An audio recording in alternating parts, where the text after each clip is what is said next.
Good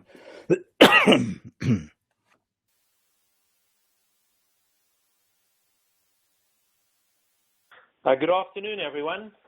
Welcome to the Cybersecurity Roundtable, Conquering Our Biggest Security Challenges in 2015. Today's webinar is presented by InfraGard Atlanta, and I'm pleased to be joined by two colleagues who will be joining our panel discussion. My name is Trevor Horwitz. I'm the Chief Information Security Officer for TrustNet and a member of the board of the Atlanta chapter of InfraGard. A little bit about InfraGard for those of you who are not familiar with the organization. We are a partnership between the FBI and the private sector with the goal of providing information to prevent hostile attacks against the United States.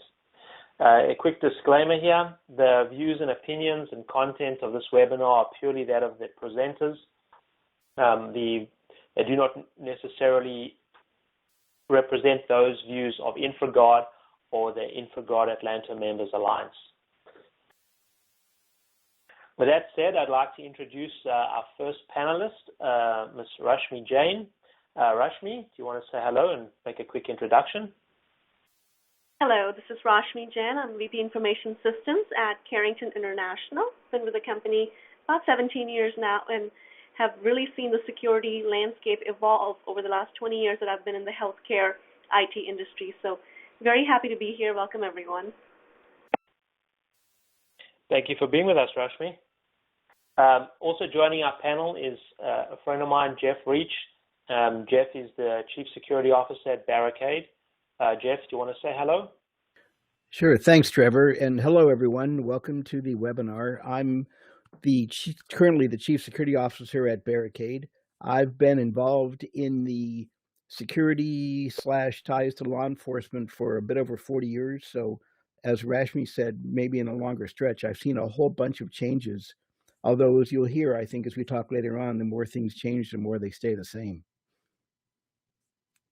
Well, thank you, Jeff. And again, thanks for being part of the panel discussion. Here is a little bit about myself. I mentioned I'm the Chief Information Security Officer for TrustNet. We're a provider of IT security and compliance services. Head office is out of Atlanta. I'm a PCI QSA. We do a lot of compliance work. Also been in the industry for about 20 years. And as you can hear from my accent, I originally grew up in South Africa. And Jeff, I want you to see I decided to wear a hat today for you in honor of the ever-present hat that you're wearing. Thank you. I'd like to say yours looks better than mine. With that said, we're going to move on to our agenda. We put together an agenda, a packed-full agenda of 8 items. We're hoping to get through everything in the time frame. We also have left some space, at least some time at the end of the presentation to do Q&A. So if you do have questions, feel free to send them along. If we've got time at the end, if we've got time during the presentation, we'll address them. If not, then we'll leave them till the end of the presentation.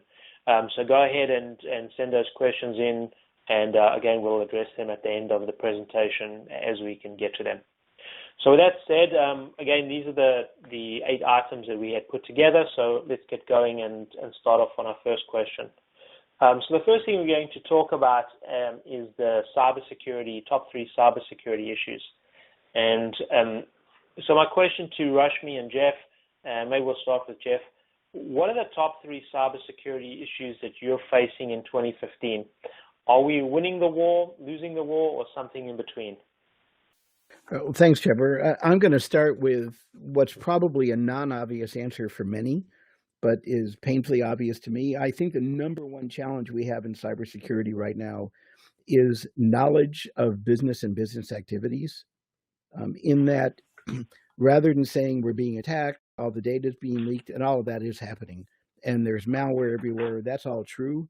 But I think the number one issue we have is most people and organizations in general don't have a deep enough knowledge of what they do, how they're doing it, and how their systems work. And by design, that ends up making them more vulnerable to a lot of these issues than they would have been otherwise. So I think the second most important thing we have to focus on is creating self-defense by users and by organizations. And we can get into the details of that in a bit.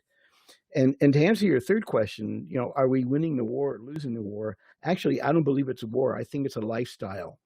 I think what's happening today, what you see publicly with disclosures and malware and attacks and sites being brought down, is not a war that can be won that's going to end all that, but rather it's a lifestyle we need to adapt to ensure it's something we can prevent where possible and respond to appropriately when necessary. Well, great. Rashmi, what's your take on this question?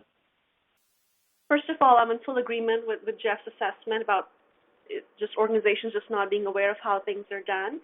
From my standpoint, being in IT healthcare, the top 3 cybersecurity issues that we come across are actually a lot more obvious. Malware being the first one. It's a constant battle we fight every single day. Also, the rapidly growing connectivity of devices like smartphones and tablets, and so it's made data so accessible across the board that it comes with its own host of cybersecurity issues in ensuring that not just my systems on site or my hosting provider or in the cloud are secure, but also across all devices and platforms. Some of them, again, going back to Jeff's point, that you may not even be aware people are using to access data within your infrastructure.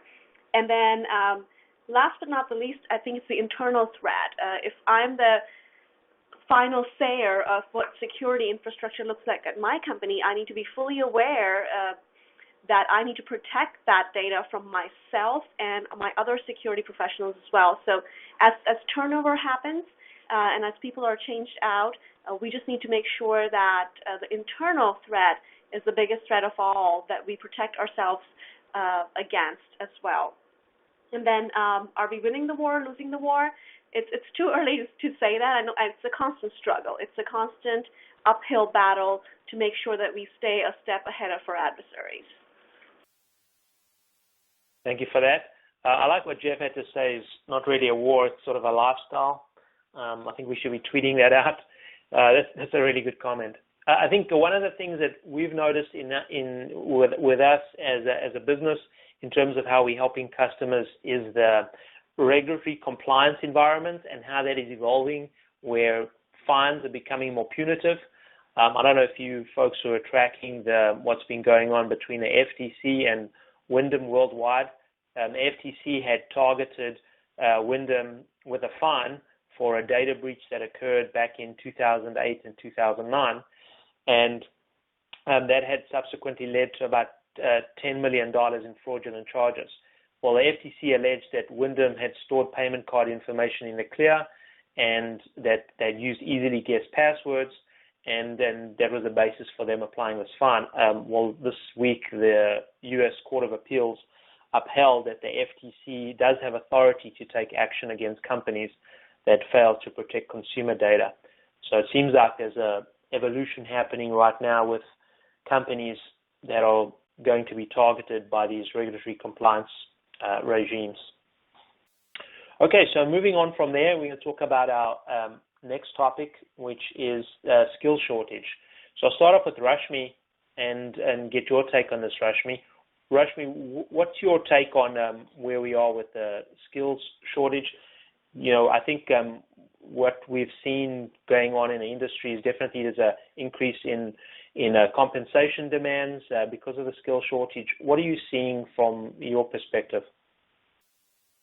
There's no denying that there's a skill shortage, not only just here in the States, but I think globally. So normally we've been able to tap into resources from abroad to, fill in the gaps that we have here on site, but that's not really very effective right now because there's a global shortage of security skill sets. And I think it's this race against adversaries who are constantly developing new tactics of attack.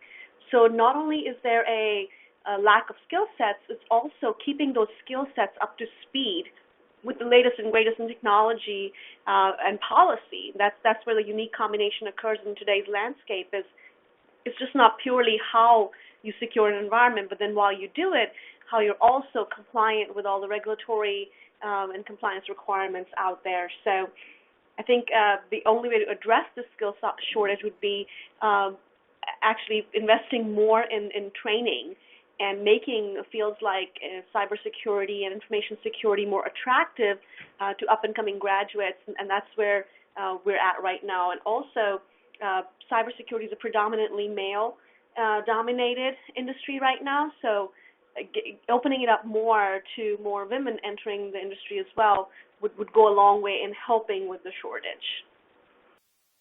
Yeah, that's a great feedback, especially like that about encouraging more women to get involved in cybersecurity. Jeff, what's your take on the skill shortage? Well, I'm going to start by supporting what Rashmi just said, and you did as well, that in general, diversity is always going to help. And that's true really in any industry. We are clearly seeing in cybersecurity that we have too much of an ingrained rut that we use as a perspective to address things. And very often the best way to get out of a rut is to add diversity so you get different perspectives and different points of view. That being said, I think one of the ruts we're in is that we feel, many do, and I'm not accusing anyone here, but many people feel that the best way to address the big cybersecurity issue is to just get as many people possible trained and throw as many bodies at it, which kind of goes along with the, is this a war? And one of the reasons I don't believe it's a war is I don't think that this is a war of attrition that we can win. If we treat it that way, the good guys are going to lose. There is no doubt that we don't have enough diversity in the industry, and there's no doubt that we need some more properly skilled people. But I think the bigger skill shortage that we have is in, as I addressed before, true knowledge of the business and all the activities going on, which really is required, and having more skills based in development, maintenance, and running of our systems that need security, rather than saying we have really good developers and we have good procurement policies and we have good people running our systems, and then we have to have security people to secure them. We need to make security part of everything that happens. I think the DevOps movement is helping us get there. It is progress. And although I do have to say we need more people to do this, I do think that the perceived huge gap of cybersecurity people, even if it were to be filled, which I don't believe it can, will not necessarily solve the problem. Yeah, all good points. One of the things I wanted to point out to the attendees is there's, cybersecurity, I feel, is a matter of public safety. And that means we need to start looking at this perspective from even looking at training, their youngest generation. So getting cybersecurity education integrated into the school curriculum in every school in America, I think is a critical factor. I feel like when we're doing this, we should treat cybersecurity as where we treat, teaching kids to swim. It's every parent's responsibility to make sure that their kids understand these risks and how their kids can avoid getting hacked, and let them take that knowledge into the workplace, into their daily lives. And these are really important skill sets to have. And another thing I wanted to mention on as far as this goes, there's a terrific program called the Warrior to Cyber Warrior program. I don't know if the folks have heard of it before, but it's really a fantastic program. It's a not-for-profit whose mission is to train troops who are returning from war in Iraq and Afghanistan, and then provides them with training and certification and a career path into cybersecurity. So if there are veterans out there that are looking for an angle, or folks, it's really a terrific program. And if you're hiring, they're also a great resource for cybersecurity skills. With that said, let's just work on to our way to our next topic. And our next topic is talking about phishing scams and security awareness training. So let me start again with Jeff. We hear a lot about how effective phishing scams have been. A lot of the big data breaches in the last year and even this year were as a result of the initial hack happening around a phishing email and leading to malware infections, etc., or users giving up credentials. So is security awareness the antidote? And if so, what's the secret to making these programs work? Boy, if I had a secret to make it work, I'd be telling you how I just retired. Uh, that would be a great thing to have. I do think that security awareness is very important. In education and awareness, both, I believe, are required to get there. And I'll use one example which gets out of the business realm just a bit. I happen to live in a neighborhood that has a property owners association, and just last week I delivered what I called an internet safety class. And without getting into detail of everything covered, the reason I did that and thought it was necessary is driving through the neighborhood, I found at least three, just with a quick non-scientific drive, at least three routers that I could log into, not get access to wireless, but log into the wireless router, which made me believe that there's a measurable percentage of people in the public that don't have a clue as to what vulnerabilities they open themselves up to, and in things like phishing, why they have to be aware of what they're going to click. InfraGard is associated with the FBI, and when I talk to the people at the FBI office here in San Antonio, when they work the front desk for calls, they still routinely get calls saying, I just received an email from a prince in Nigeria, and I'm not really sure what I should do. It's amazing that you hear that, but the reason that's still happening is because it still works. And the only way to address that is awareness and education.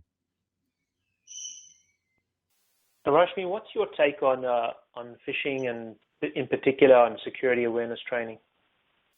No, I completely agree with Jeff. And as previously stated, I'm going to repeat what Jeff said. Security needs to be a lifestyle choice, not something that's an afterthought for companies. And from a training standpoint, I feel like most companies treat security training as more like a mere checkbox on their compliance sheets to say, oh yeah, we offered this online training course that had 25 questions and X% of our employees complete the training, so we're good, we're compliant. But that type of training is really not very effective, because when I'm sitting at my desk and I'm trying to get through those 20 questions, my ultimate thought is, let's get this done and over with so I can move on to bigger, better things, and I'm not necessarily learning. And what I really realized is when we do in-person trainings at our company, and we can actually provide examples that people can relate to in real life, like Jeff finding those routers that were not secure in his neighborhood, or baby cams that are now Wi-Fi enabled and can be hacked into. That's happened quite a few times. Or giving the example of Melissa McCarthy from the movie Identity Theft, you can see people's eyes lighten up and things clicking, so where they understand the real practical application, and that cybersecurity is a lifestyle choice, and that they need to protect, just like they need their identity to be protected. The data that we as a healthcare company are entrusted with by our clients, our members, needs to be protected. It's just not a member ID with claims information associated with it. It's somebody's life that could potentially be drastically impacted if we don't do our jobs the way we're supposed to. So completely agree that the security awareness training is necessary, but it needs to be more relevant and more applicable to real life incidents. Well, that's great. That's all excellent comments. One of the things, just to be sort of contrary to that thought, there are a lot of naysayers as far as security awareness goes. It seems like a lot of folks want to go out there and say security awareness is dead. But a really interesting article or blog posting that Bruce Schneier put together talks about why he believes that training in security is a waste of time. And essentially he's talking about how that money could be spent better elsewhere and other improvements that could be taking place. But just an interesting perspective, even if you don't agree with it. One of the areas that I feel is very exciting and anticipating great things to come out of it is the whole concept of gamification of security awareness training. So creating games that people can play which keeps them engaged. It's just another tactic or another technique in terms of the education process, but I really feel like that's a really neat use of resources to engage with users. So this slide here, I was just talking about, this is what most professionals think of training. I think most training is perceived as being pretty basic from a information security perspective, but then the users feel like we're sort of barking at them and, this is a boot camp. So moving on to our next topic, which is talking about mobile threats. So I'm going to start off with Rashmi and ask you a couple of questions. But we see that there are billions of mobile phone users today. In fact, I think one of the statistics we got up there is 7 billion mobile devices, which is more than the number of people on Earth.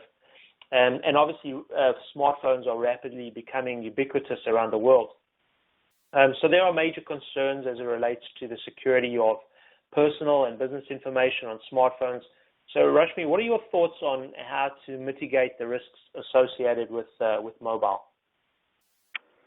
So as I mentioned previously, the rapidly growing connectivity and variety of devices has created its own impending threat of cybersecurity and issues like, if you sign up for a simple application to take photos on your phone and you have to grant them access to 20 other applications on your phone, and most of us, I guarantee you, don't pay attention to that, and we just click through and say, yeah, personal contact, yes, GPS location, yes. So that in itself inherently creates a big mobile security threat because we are inadvertently giving third-party vendors that we have no knowledge of access to our phone beyond what we normally would. If somebody asked us for an address book to be emailed to them over the phone, would we do that? No, we wouldn't, but we're quick to check that checkbox. Similarly, people are too anxious for routing of mobile devices to make sure that they can do what they want to do with them and update their apps accordingly.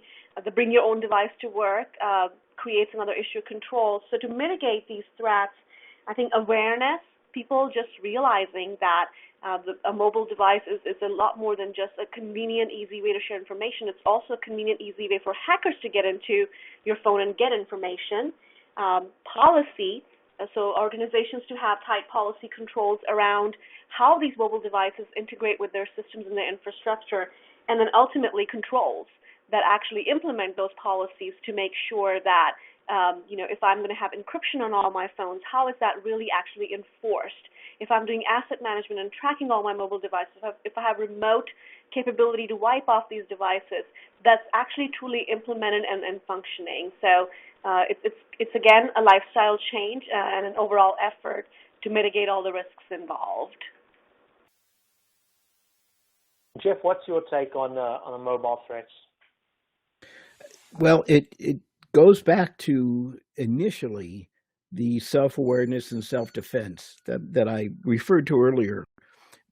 And I'm going to refer back to one thing you said, only because it's not the first time I've ever disagreed with Bruce Schneier, although he's very smart and does a lot of great things in the industry. I believe, and this is subtle, that training and education are not the same. If you were to consider a student to be an empty glass, if you hold the glass upside down, training them would be taking a picture of water and pouring it on the glass and wondering why there's none inside the glass.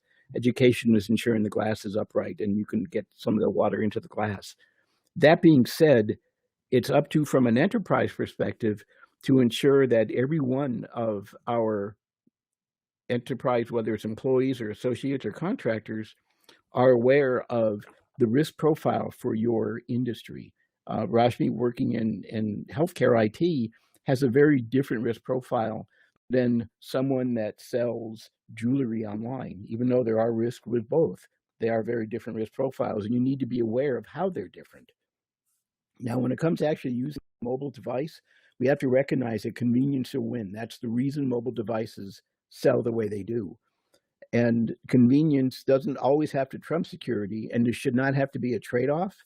But until all of us as consumers and businesses push back on those providers and vendors to say, yes, encryption and security and good authentication and not sharing information is more important to me than simply having the application. Until we all do that, I don't necessarily see that changing. Oh, good points.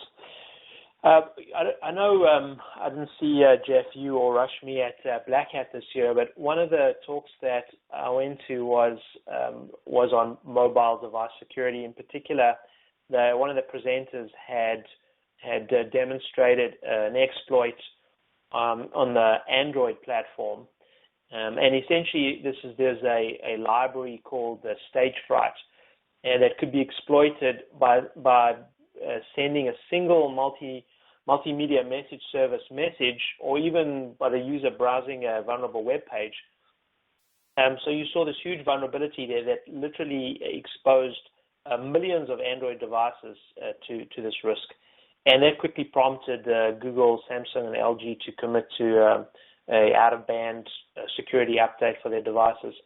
What I found interesting about that is again, these exploits are being done by these hackers and then being turned around very quickly to be exploited and then turned around by the companies that are really taking action. But it seems like the whole environment for anti-malware is now also migrated over into the mobile space. Every anti-malware provider now has a mobile app for security. And it looks like there's more and more interest in mobile device management for the same reason. All right, so moving on to our next topic, which is cloud security or cloud insecurity. And let me start off with Rashmi. What's your assessment of the state of cloud security? Do you have systems in the cloud, and what are you doing to secure them? We don't have systems in the cloud because of the obvious reasons, being in healthcare IT and the sensitivity of the data we have. We use limited versions of cloud technologies. They're more virtual private clouds versus your general public cloud, which is what comes to mind when you're speaking of cloud technologies, because cloud is used in many different service models, and there are different deployment methods as we go about it. But not having physical access to our servers is a big compliance and regulatory concern for us. So we try to make sure that we stay clear of the cloud. It is definitely a lot more cost efficient to go that route, but it doesn't serve our regulatory and compliance purpose because we lose all control. So even if we were to go down that path, obviously we would want to make sure that the company offering the cloud technology is obviously held to the best standards of security, and the fact that that they have internal controls as well to ensure that employees that will now be exposed to our information have good training and have been validated and background checked. And then also if there's sharing of information on the cloud, because sometimes these providers will put multiple clients on the same servers, that's a big concern for us as well. So I feel like cloud security has come a long way since the technology went live a few years back, but it's still got ways to go before a company like ours would have a comfort level hosting our information in a true cloud platform. Yeah, great points. One of the things that we've seen going on with as far as the cloud goes and security is this whole shadow IT environment. And what we're seeing is that there are employees and sometimes even at the entire departments who are procuring their own cloud services without the knowledge of the security or the IT teams. And this is an issue that's very hard to control because the security folks are still being held accountable if there's data breaches. You can't turn around, I think, as a CISO and say, well, I didn't know about it. So it's an extremely difficult issue. But what we're seeing now is some of our clients have come up with some innovative ideas and actually opening up marketplaces for cloud-based applications and services. And I guess the end game for them is to have a cloud services catalog and even a self-service provisioning where end users can go and provision these cloud services on their own. So if they need cloud storage, there's a marketplace that's controlled with baked-in rules, security rules that can go and actually deploy that. And it's similar scenario to what we've seen on the mobile device management side, where again you have these apps that are pre-approved for entities, and the users can actually go and download those apps from this pre-approved list. So we're seeing a similar thing going on in the shadow IT environment. We think that's really interesting. Jeff, what's your take on cloud security? Well, I'll start with, we run entirely in the cloud. Other than the notebook machines that we actually type on, everything we do is cloud-based at Barricade. And the majority of our customers are also running in the cloud. I think I've seen a change. I've been involved at a couple different cloud providers. I'm a founding member of the Cloud Security Alliance, so I've seen how the cloud has progressed. And although I understand some of the concerns that remain out there, there are certainly some visible poor cloud providers. The best cloud providers that are out there are the ones that offer at least a fundamental foundation of security and allow you to add in what you need. To Rashmi's point about it's more cost efficient, in the long run, it probably should be. Unfortunately, cloud started off as being sold as a cheaper way to get computing. And in my mind, that's what created the insecure cloud, because the best way to have cloud cost less is to take out a lot of the controls that you might have in an on-premise environment.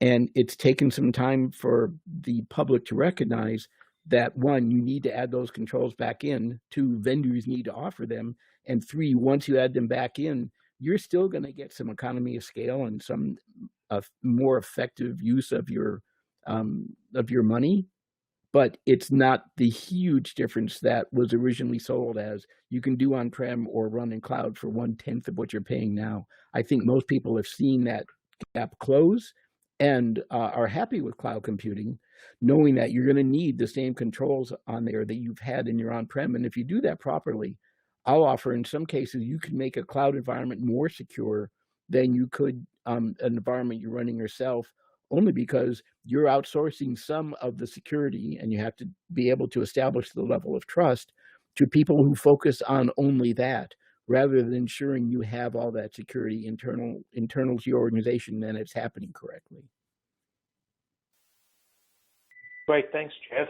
Another aspect I want to just bring up on cloud security is this whole concept of APIs, application program interfaces. Now, the idea behind the APIs for a lot of the cloud services is that you can enable your services to millions of users, and using this API, you can make sure that they don't damage the service. But what we've seen going on now, especially with some of the larger cloud service providers, is those APIs are actually being exploited and targeted and exploited by hackers. So I think we're going to see a lot of scrutiny around those APIs in the next few years, because they're another vector for hackers, and something that's pretty difficult when you have that many users who are using a service.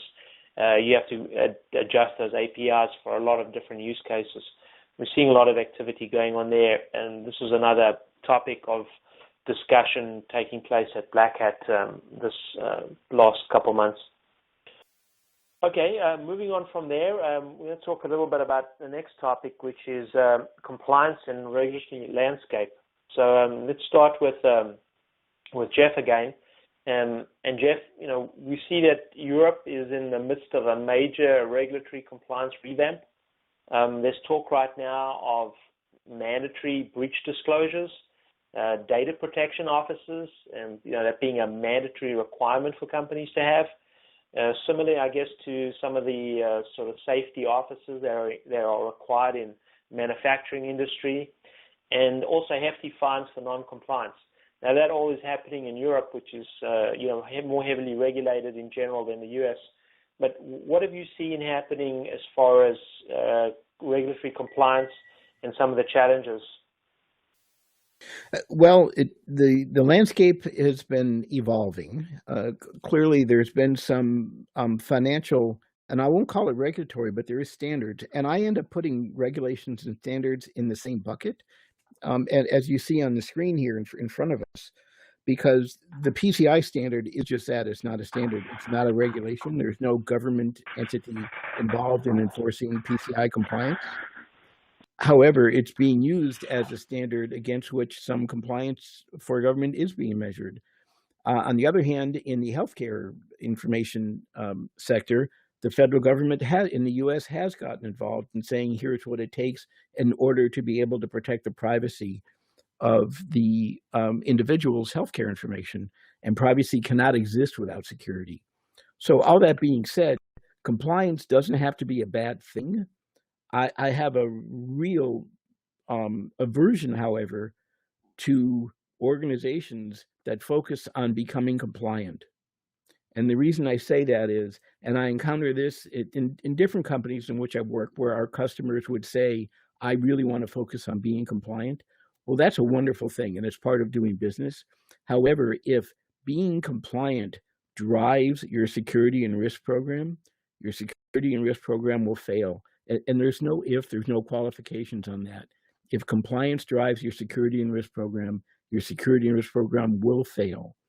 If, however, you create a security and risk program that results in compliance, which is a very different perspective, your chance of having an effective, robust security and risk management program are increased greatly, and you get the benefit of being compliant and not have to worry about chasing compliance. Because if you chase compliance, one, you'll never catch up.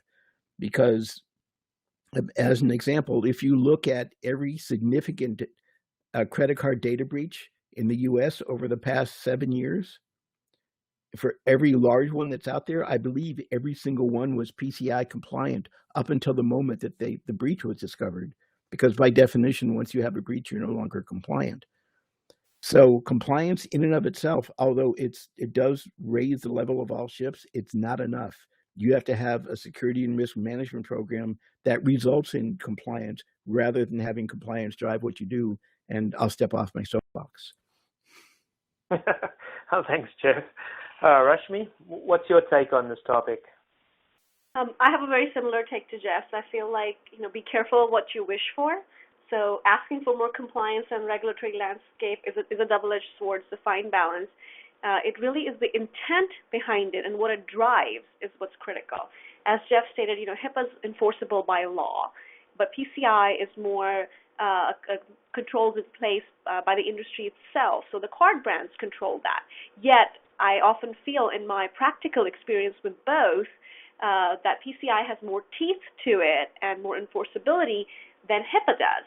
So in a way, you could call PCI a regulatory compliance requirement as well, but in a way it's more a self-imposed industry security requirement, and also is more defined, as in it really clearly lays out exactly what a PCI compliant entity needs to do in order to stay compliant versus HIPAA that's broader and leaves more open for interpretation. So to sum it up, basically, it's the intent behind following the compliance. So the focus, like Jeff said, should be on security and being secure and having tight controls and tight systems. And if that results in compliance, then that's great. But obviously, a lot of companies out there treat compliance checkboxes as more, yes, we've done this, we are compliant, and they feel like they can then move on to other business-related aspects and not necessarily treat security as an inherent part of their business. So we partner with the best in the industry when it comes to our QSAs or our third-party auditors, our SSAE 16 audit, our HIPAA risk assessment, and all the tools we utilize in order to be compliant, but more importantly than being compliant, to be secure. And we feel like that goes a long way in helping us all sleep well at night. Great, Rashmi. And one of the comments I'm seeing here in the chat coming in from one of the attendees is Eric is commenting here. It says, is it smart to leverage compliance budget for overall security posture? So I think we're seeing that there's always a tension between security and compliance. And depending on what's going on in terms of governance in these organizations, we're seeing more money allocated to security or more compliance money. There's always this sort of tension. I think one of the reasons that one reason has been that there's very poorly developed standards in general across the board. Obviously, things have been improving over the last several years, but the standards seem to be that they're either too broad or otherwise too narrow. And companies trying to fit into those different buckets have a tough time because, the broad ones are sort of easy to adhere to. HIPAA, in my view, is very broad, pretty easy for organizations to adhere to, which means you can be HIPAA compliant and yet very easily have a data breach. It is not providing that level of scrutiny. And there are other times PCI is criticized for being too narrow. And having too strict requirements because it's very prescriptive, tells you how many characters you need to be in a password, etc. Another reason I think that this area has been very there's been a lot of poor reception.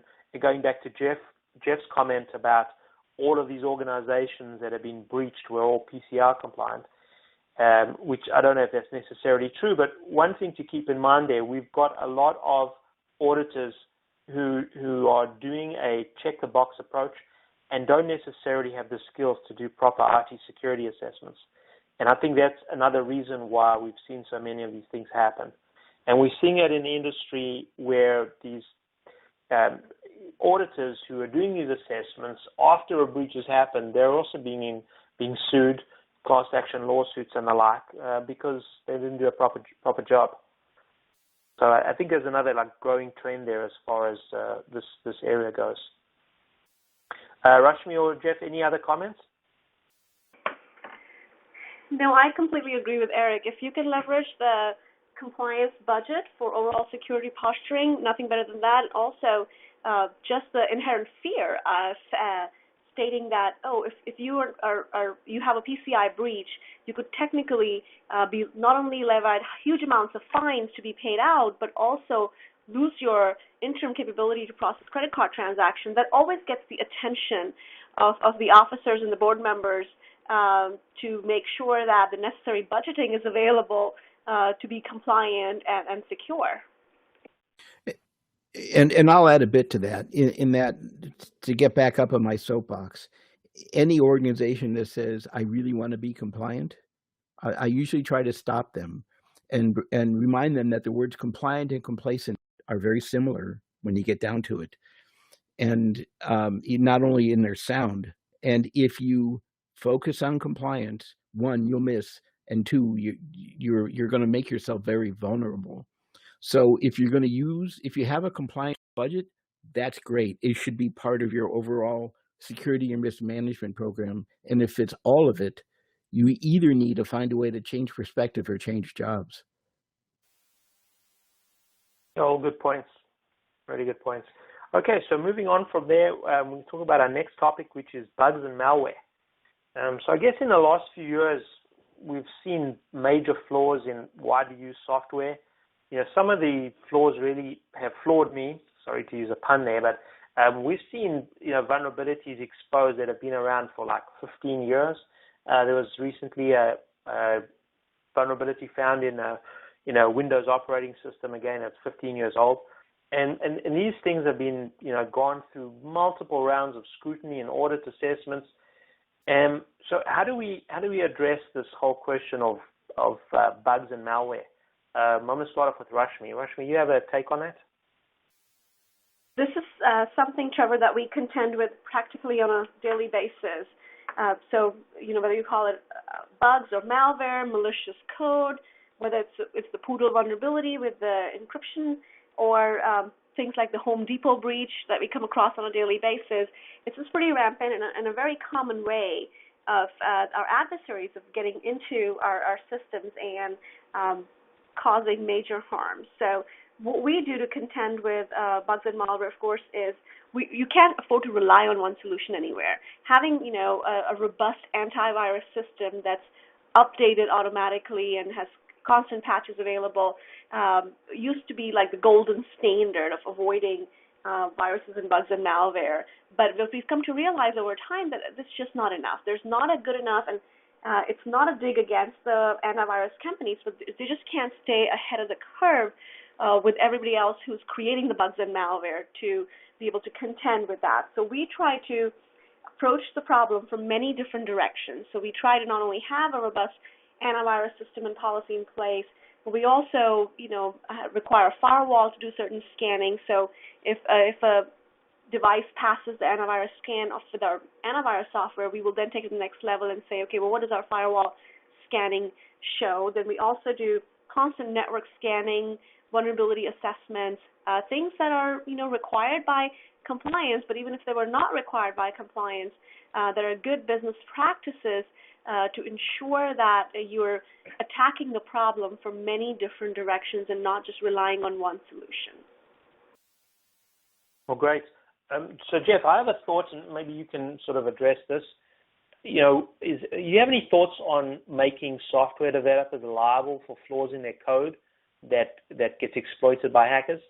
just to use an analogy, in the auto manufacturing environment, we've seen safety standards that have made driving much safer. What if we had created the equivalent standards for software developers? So make them liable for having basically writing poor code.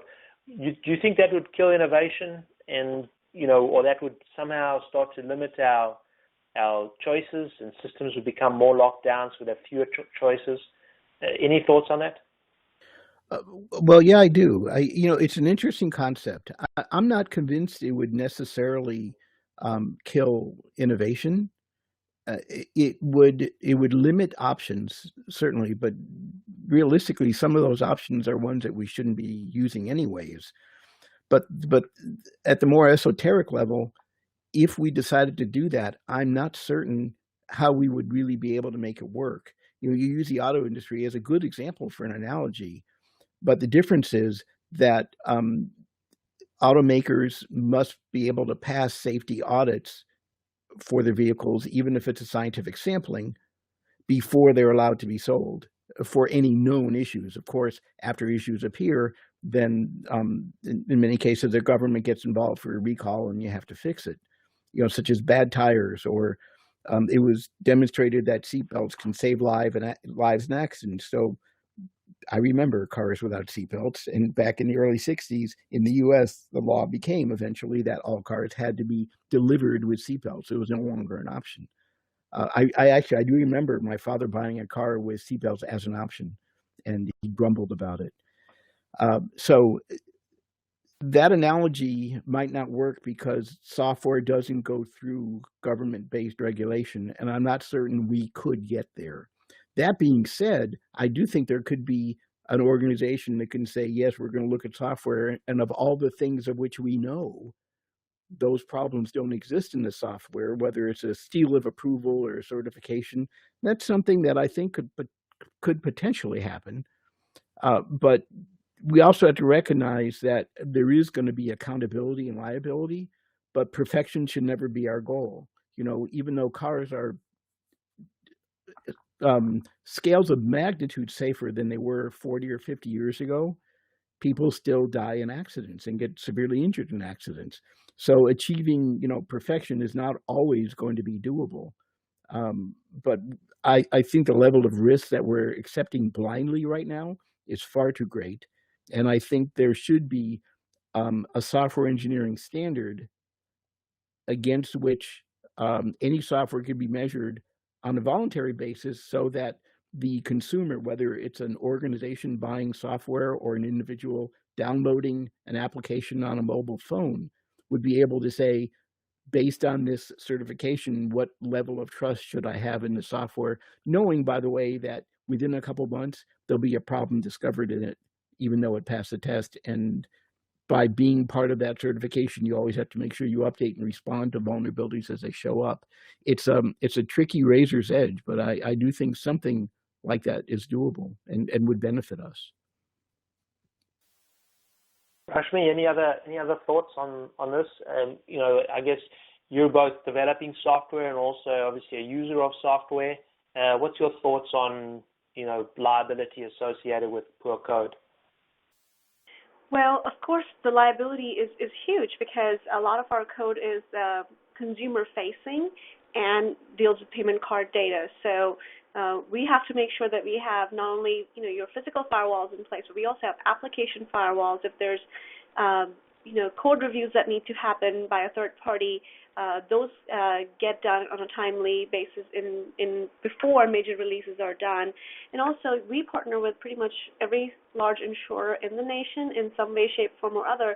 So even though the Carrington footprint is small, our clients have these huge targets on their backs. So we have to make sure that our security practices trickle down all the way to our coding and development teams, to where even our entry-level developers are given strict requirements around what their coding best practices are and what security do's and don'ts they need to keep in mind while developing. So secure coding practice training for all developers is a must for us. Great, thank you. We got a comment coming in on the chat line from Lewis, and Lewis says, we've had accountability for software developers for years since the space program, but most people simply don't want to pay what it costs, and that's probably true. That could be a factor in, looking at how to kill innovation. So moving on from there, next topic we're going to talk about is encryption, and then we'll have some time for some quick Q&A. So if you've got any questions, please get them in as soon as possible. As far as encryption goes, we've seen, I guess I've been sort of surprised and somewhat shocked even, that with all these data breaches, invariably the target says that the data was not encrypted. We've had all these tools available. Even 5 years ago, reading about the encryption standards that are going to get baked into operating systems and baked into hardware. Jeff, what's your thoughts on how we're addressing encryption? Are we doing a good job here? Are we just not applying these technologies like we should? Well, both of those questions are yes. We're not doing a good job, and we're not applying the tools available as well as we should. However, I'm not giving all the tools a grade A to say that they're wonderful and we're simply not using them. One of the reasons when people look into encryption that they shy away from it is key management. The only way currently, the accepted way, I actually need to rephrase that. The accepted way to encrypt data right now is by creating a key of a given length. The longer the better, less likely to be broken. You use that key to encrypt data.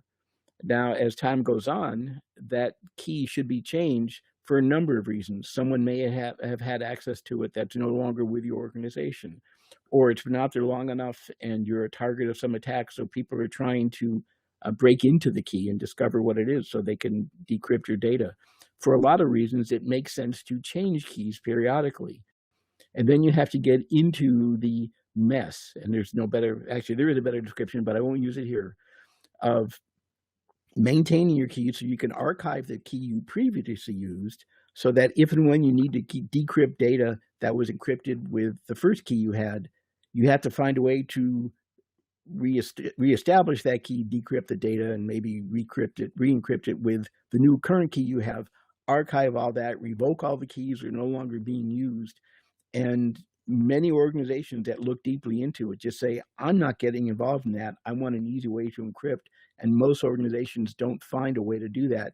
And I think that is at least one big inhibitor to having data that should be encrypted be encrypted. Rashmi, you've had experience with encryption. I know through our association with Carrington, you're encrypting data and you've used tools to do key encryption management. So what's your take on this topic? I think our biggest struggle for the longest time was deciding what to encrypt, because we have a diverse set of data. Some of it can be classified as PII, PHI, payment card information, which is a no-brainer to encrypt. But a lot of it was more generic pieces of information, like group-level information, provider-level information that was only protected by state-level privacy laws, which are important, but not as stringent, and so that information did not require the same level. So as different users within the company tried to access different pieces of information, it was becoming very challenging. So full disk encryption does, in a way, solve that issue of making that decision, or having a very robust data classification policy that defines what can't be encrypted. So we've come a long way in that. But then, as Jeff mentioned, the biggest hurdle is the key management aspect of it, is changing the keys out on an annual basis, and then utilizing a good industry standard for key management, which they're not easy to find and they're expensive to implement, from a process standpoint, resource standpoint, as well as from a monetary standpoint. We look at it as a necessary requirement. There's no other good way to protect the information. It's an industry standard, but it does take its own unique challenges to implement, and then you keep hearing details about how a certain encryption, symmetric versus asymmetric, is more secure versus the other, and hackers can get into one type of encryption within 6 hours versus other takes 2 weeks. So everything is breakable these days. Apparently, it's just the level to which a company is willing to commit its resources in implementing a robust encryption policy and then making sure the controls get in place. Yeah, we have a comment coming in from Eric. Eric says, ransomware proves that even the bad guys believe in the value of encryption.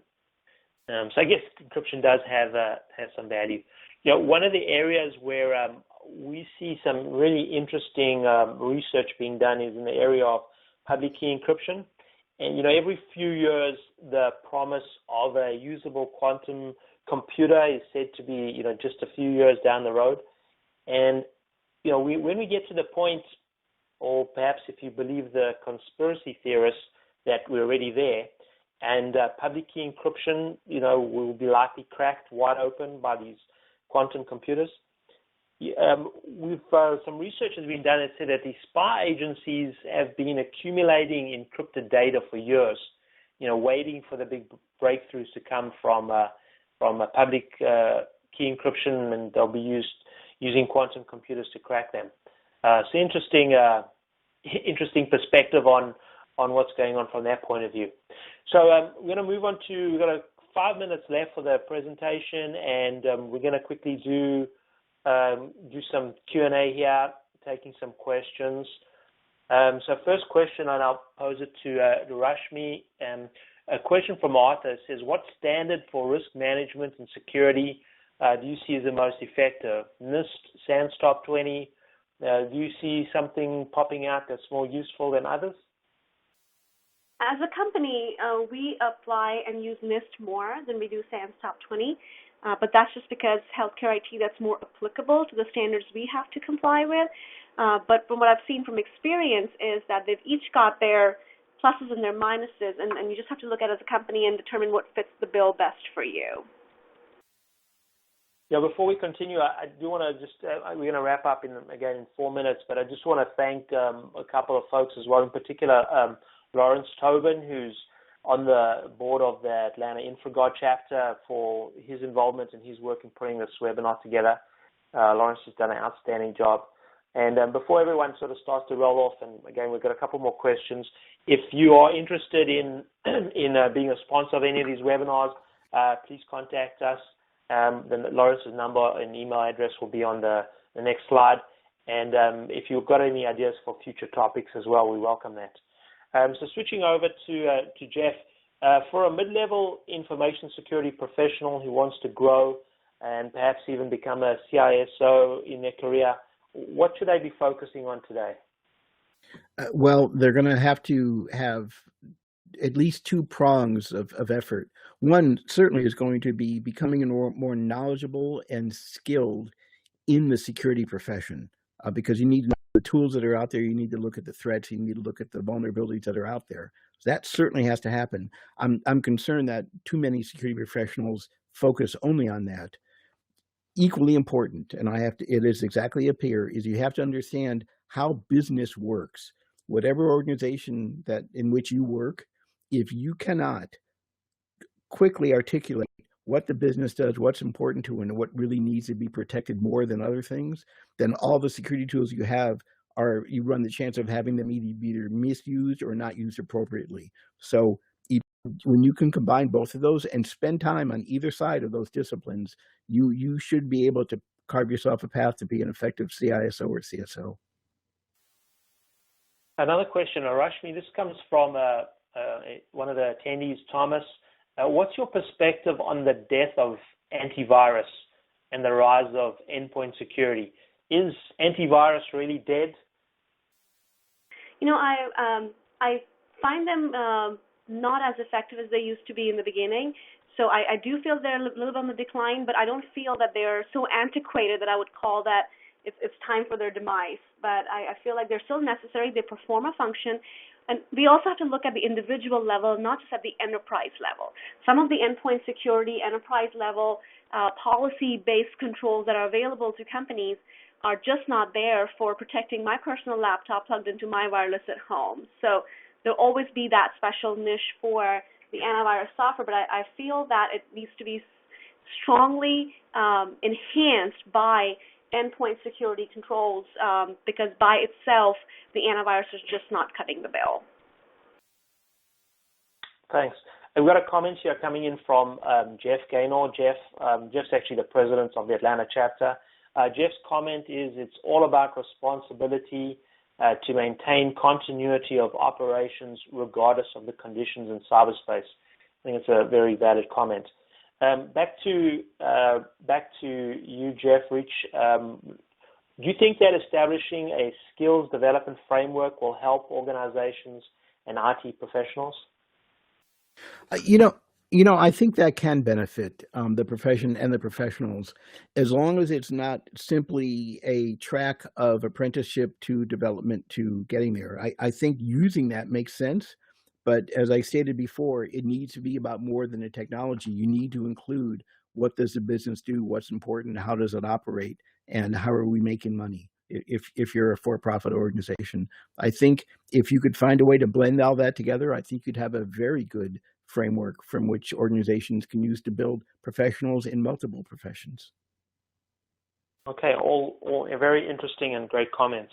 Well, time's up for the webinar. And I want to thank all firstly the panelists, and again Lawrence Tobin for helping put this together, and thank all the attendees today. We had really a record turnout, and we want to thank you for your attendance, and we hope you enjoyed the webinar. Please give us your feedback, and we look forward to seeing you on another webinar soon. Thank you. And thank you, Trevor.